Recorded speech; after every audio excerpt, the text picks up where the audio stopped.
अस्सलाम वालेकुम to the student of the government degree college Jasma. तो उम्मीद है कि आप सब खैरियत से होंगे बेटे। तो आज हम स्टार्ट करने जा रहे हैं अपना अगला टॉपिक, और अगला टॉपिक हमारे पास है बेटे गॉसेस लॉ के बारे में। ठीक है, तो एक बात बड़े गौर से सुन लीजिए, ये जो गॉसेस लॉ है ये बड़ा इम्पॉर्टेंट है। ठीक है, कल हम जो है 2 लॉन्ग क्वेश्चन पढ़ेंगे, और वो लॉन्ग क्वेश्चन आप यूँ समझ लीजिए कि 80% चांसेस हैं कि वो आएंगे, लेकिन उनका प्रोसीजर, उनका स्टेप जो है वो हम आज पढ़ रहे हैं। ठीक है, तो इस लिहाज से बड़ा इंपॉर्टेंट है। ठीक है बेटे, तो ये गॉसेस लॉ है। गॉसेस लॉ से पहले मैं आपको याद करवाता चलूँ कि आपने इससे पहले पढ़ा था flux through a close surface. तो flux through a close surface का जवाब ये रहा। ठीक है, ये आपने लास्ट टाइम इसका आंसर निकाला था, और ये मैंने आपको लेक्चर पढ़ाया था। ठीक है, इसको आप यूट्यूब पे जाके दोबारा रिवाइज भी कर सकते हैं बेटे। ठीक है, आगे चलते हैं बेटे। अच्छा, तो लास्ट टाइम वाले लेक्चर के अंदर और इस लेक्चर के अंदर डिफरेंस ये होगा, फॉर्मूला बेटे सेम है, सिर्फ डिफरेंस ये होगा कि लास्ट वाले लेक्चर के अंदर हम सिर्फ एक चार्ज की मदद से फ्लक्स कितना होता है किसी भी सरफेस का वो फाइंड करते थे, लेकिन इस वाले लेक्चर के अंदर हम एक चार्ज नहीं बल्कि किसी क्लोज सरफेस के अंदर हज़ारों चार्ज पड़े हों, तो उन हज़ारों चार्ज की वजह से टोटल फ्लक्स कितना होगा ये हम फाइंड कर सकते हैं। ये फ़र्क है उसमें और इसमें। ठीक है, तो गॉसेस ने वहीं पुरानी बात को हम पहले रिवाइज कर चुके हैं, पुरानी बात को बस उसने थोड़ा सा एक्सटेंड कर दिया, बढ़ा दिया। और क्या बढ़ाया, उसने कहा कि भाई एक चार्ज से आप जो है वो खुश हो रहे हैं, एक चार्ज का फ्लक्स निकाल के खुश हो रहे हैं, आपके पास हज़ारों चार्ज हो, आप हज़ारों चार्जेस का भी फ्लक्स निकाल सकते हो। ठीक है, तो बेटे ये देखते हैं, इसकी स्टेटमेंट पढ़ते हैं बेटे, बड़ी इंपॉर्टेंट स्टेटमेंट है। तो स्टेटमेंट आपके पास है, the flux through any close surface. तो किसी भी क्लोज सरफेस का जो फ्लक्स आएगा, flux through any close surface is 1/epsilon times, times का मतलब बेटे ज़रब देना। ठीक है, the total charge enclosed in that surface. तो flux through any close surface, ये total flux through any close surface is equal to the 1/epsilon times the total charge enclose that surface.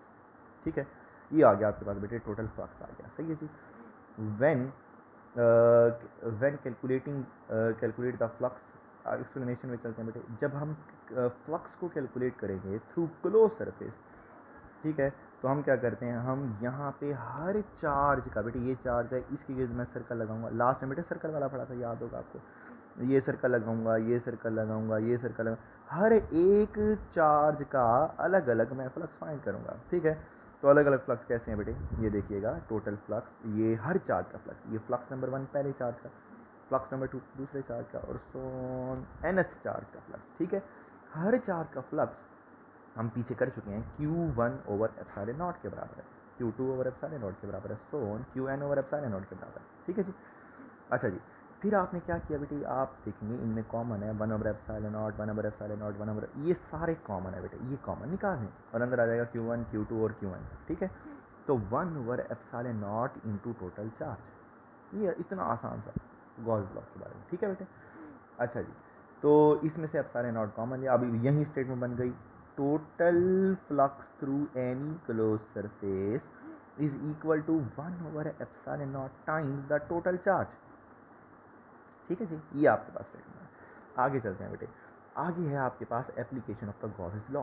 तो ये क्या एप्लीकेशन है बेटे, ये आज बेटे स्टेप बड़े गौर से बेटे आपने समझ लेना है। ठीक है, तो कल से हम इसको इस्तेमाल करेंगे। तो एप्लीकेशन किस तरह से बेटे, use, it is use to calculate the electric field intensity. इससे हम इलेक्ट्रिक फील्ड इंटेंसिटी फाइंड कर सकते हैं, ये गॉसेस लॉ की खासियत है, हम इससे इलेक्ट्रिक फील्ड इंटेंसिटी फाइंड कर सकते हैं बच्चों। प्रोसीजर क्या होगा, पहले कोई भी आपके पास सरफेस आती है, आप उसको क्लोज करोगे, यानी मैं एक शीट, इस तरह से एक शीट आती है बेटे, शीट आएगी, मैं इसको क्लोज्ड करूँगा, बंद करूँगा किसी चीज़ के अंदर, 2 प्लेट्स आएंगी, मैं उनको बंद करूँगा। ठीक है, तो पहला काम ये होता है, ड्रॉ गॉसियन सरफेस। अपनी तरफ से कोई ऐसी बंद सरफेस, जैसे ये चार्ज पड़ा हुआ ना बेटे, इसको मैं बंद कर, ये मैं बंद कर रहा था, ये क्लोज ये बंद कर रहा था मैं इनको। ठीक है, बंद करना ये अपनी तरफ से होता है, इमेजिनरी होता है। ठीक है, तो इसको बुलाते हैं बेटे गॉसियन सरफेस। फिर आप क्या करोगे, डेफिनेशन की मदद से फ्लक्स फाइंड करोगे, phi is equal to E.A। ठीक है, फिर आप गॉसेस लॉ लगाओगे, Q/epsilon। ठीक है, और फिर इन दोनों को कंपैरिजन करोगे। बेटे 3 टॉपिक सॉल्व करने के हैं, एक डायग्राम का है गॉसियन सरफेस, दूसरा डेफिनेशन का फॉर्मूला बेटे फ्लक्स का E.A। ठीक है, E.A, या आप कह सकते हो EA cos ऑफ थीटा। तीसरा तरीका बेटे गॉसेस, ये तीनों स्टेप चारों स्टेप हम करेंगे।